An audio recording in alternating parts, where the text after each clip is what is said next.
അസ്സലാമലൈക്കും. ഇന്ന് ഞാൻ എളുപ്പത്തിൽ നമുക്ക് രസം ഉണ്ടാക്കാൻ വേണ്ടിയിട്ട്, എല്ലാവർക്കും അറിയാം രസം ഉണ്ടാക്കാൻ, പക്ഷെ ഞാൻ ഉണ്ടാക്കുന്ന രീതിയിൽ. അപ്പം അതിന് വേണ്ടിയിട്ട് തക്കാളി ഒരെണ്ണം എടുത്തിട്ടുണ്ട്, വേപ്പിൻ്റെ ഇല, ഇഞ്ചി, വെളുത്തുള്ളിയും കൂടെ, അത് 3 ഉണക്കമുളക്, പിന്നെ നമ്മുടെ മല്ലിപ്പൊടി, മുളക് പൊടി ആവശ്യത്തിന്, മഞ്ഞൾപ്പൊടി, ഇച്ചിരി കായം, നല്ല ജീരകം കേട്ടോ. അപ്പോൾ അതെങ്ങനെ ഉണ്ടാക്കുന്നത് നമുക്ക് എല്ലാവർക്കും അറിയാം. ചട്ടി ചൂടായിട്ടുണ്ട്.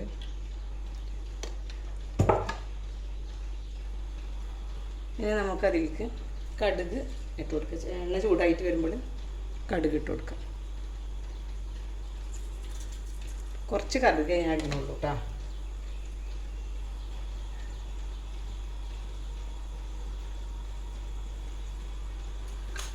അപ്പോൾ നമുക്ക് ആ കടുക് പൊട്ടി വയ്ക്കട്ടെ. കടുക് നല്ലോണം പൊട്ടി വരുന്ന സമയത്ത്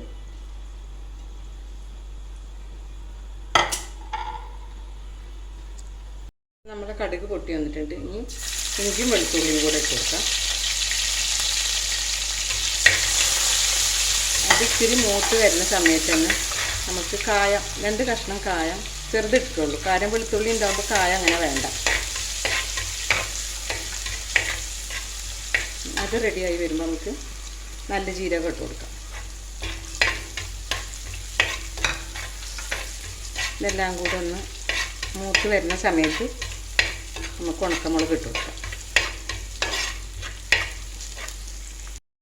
അപ്പോൾ ഇതെല്ലാം മൂത്ത് വന്നിട്ടുണ്ട്. അപ്പോൾ 3 മുളക് നമ്മൾ അടു പൊട്ടിച്ചിട്ട് ഇട്ട് കൊടുത്തിട്ട് അതൊന്നും നല്ല അങ്ങോട്ട് മൊരിഞ്ഞ് വെച്ച് ഈ പരുവാവുന്ന സമയത്ത് നമുക്ക് തക്കാളി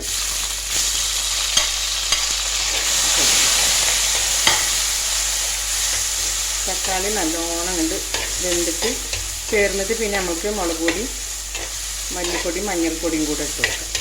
ഞാൻ ഉണ്ടാക്കുന്നത് ഇത് പോലാട്ട ചെയ്യുന്നത്. പലരും പല രൂപത്തിലുണ്ടാക്കും. ഞാൻ ഉണ്ടാക്കുന്നത് എങ്ങനെയാണ്. നമ്മുടെ തക്കാളി റെഡി ആയിട്ടുണ്ട്. ആ സമയത്ത് ആവശ്യത്തിനുള്ള ഉപ്പിട്ട് കൊടുക്കാം. എന്നതിന് ശേഷം പിന്നെ നമ്മൾ മുളക് പൊടി, മല്ലിപ്പൊടി, മഞ്ഞൾപ്പൊടിയും കൂടെ ചേർത്തിട്ട് തീ കുറച്ച് വെച്ചിട്ട് നമുക്കത് വഴറ്റിയെടുക്കാം. ഞാനിവിടെ പുളിവെള്ളം ഉണ്ടാക്കി വെച്ചിരുന്നു. അപ്പോൾ പുളിവെള്ളം കൂടെ നമുക്കിതിൽ ചേർത്ത് കൊടുക്കാം. ഞാൻ പുളിവെള്ളം ആദ്യം തന്നെ ചുടുവെള്ളത്തിൽ വെച്ചിട്ട് റെഡിയാക്കി എടുത്തതാണ്. ഇത് തിളച്ച് വരുമ്പോഴാണ് ഞാൻ വേപ്പിൻ്റെ ഇല ഇട്ട് കൊടുക്കുക കേട്ടോ. നമ്മൾ തിളക്കാൻ വേണ്ടിയിട്ട് മൂടിയിട്ട് കുറച്ച് സമയം വെച്ചാൽ മതി. അപ്പോൾ അത് തിളക്കും. നമ്മളെ രസം തിളച്ചിട്ടുണ്ട് കേട്ടോ. നല്ല സ്മെല്ലുണ്ട്. എന്നിട്ടാണ് പിന്നെ ഞാൻ വേപ്പിൻ്റെ ഇല ഇട്ട് കൊടുക്കൽ. ആവശ്യത്തിന് ഉപ്പൊന്ന് നമ്മൾ ടേസ്റ്റ് ചെയ്തിട്ട്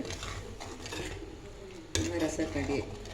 നല്ല സ്മെല്ലുണ്ട് ടേസ്റ്റ് ചെയ്താൽ. ഉപ്പും എല്ലാതും പാകണ്ട്, പുളിയൊക്കെ. അപ്പം എല്ലാവരും വീഡിയോ കണ്ടിട്ട് സപ്പോർട്ട് ചെയ്യണം കേട്ടോ. ഇൻഷാ അല്ലാഹ് ചെറിയ വീഡിയോ ആണത്. അടുത്ത വീഡിയോ ആയിട്ട് ഞാൻ വരുന്നുണ്ട്. അസ്സലാമു അലൈക്കും.